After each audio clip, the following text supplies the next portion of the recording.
te quere Aruba te uni junto, em é período difícil aqui com nós a raia nos denge. Junto com a Ave Marinheiros Caserna, desde ayer então, nós temos semana que nós trabalhamos na comida caliente, na nos clientes, não ajuda nos com a repartição também. E também danke na Superfood, que está dando nos tour dia pão. Que essa aqui está agora entregar junto com a comida. E assim, para todos ajuda a família não que tem mais misterioso, que dor de crise aqui não também um tique mais atrás.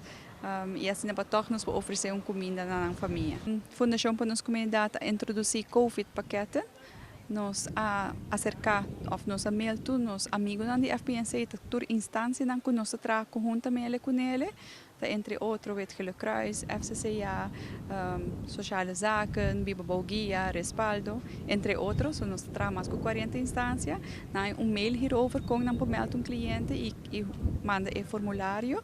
E também, que o requisito não que cliente me tem, bijvoorbeeld ontslagbrief, laatste salarisslip, qual te kunnen indicar que de verdade a família não está diretamente afetada por a situação. Assim, na hora nós estamos por de um paquete, danke também na hotel que sostenemos a última semana, para entregar toda comida frio, então custa difícil que a não pode uso de gena, de não mais, e essa aqui nós podemos agregar em paquete não com a baicaba. Saindo com um difícil de algo para pensar fruta, verdura, também com maniqueixe, com não pode mais leite.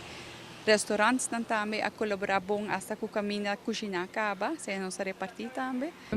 Deze crisis raakt ons allemaal en met name deze mensen die het hardst nodig hebben voor de crisis al. En daar gaan wij nu maaltijden aan uitgeven. Een warme maaltijd, vandaag is het kip curry, erg lekker. Daar zit ook dessert bij, dus een toetje. En ook brood en melk worden gedoneerd vanuit Superfood. Wij krijgen zeker feedback van de mensen. Gisteren werden we applaudiserend ontvangen. En dat is heel mooi en fijn om te zien natuurlijk, want dan weet je dat het goed terecht komt. En dat mensen dankbaar zijn voor wat we aan het doen zijn. Is het zo dat de mensen die nu het voedsel ontvangen, die zijn geregistreerd bij de Fondation. Dat wil zeggen, die zijn al bekend. Alle mensen die uiteindelijk aangemeld zijn door middel van de salarisregistratie die zij moeten overleggen, kunnen zij in aanmerking komen voor een voedselpakket.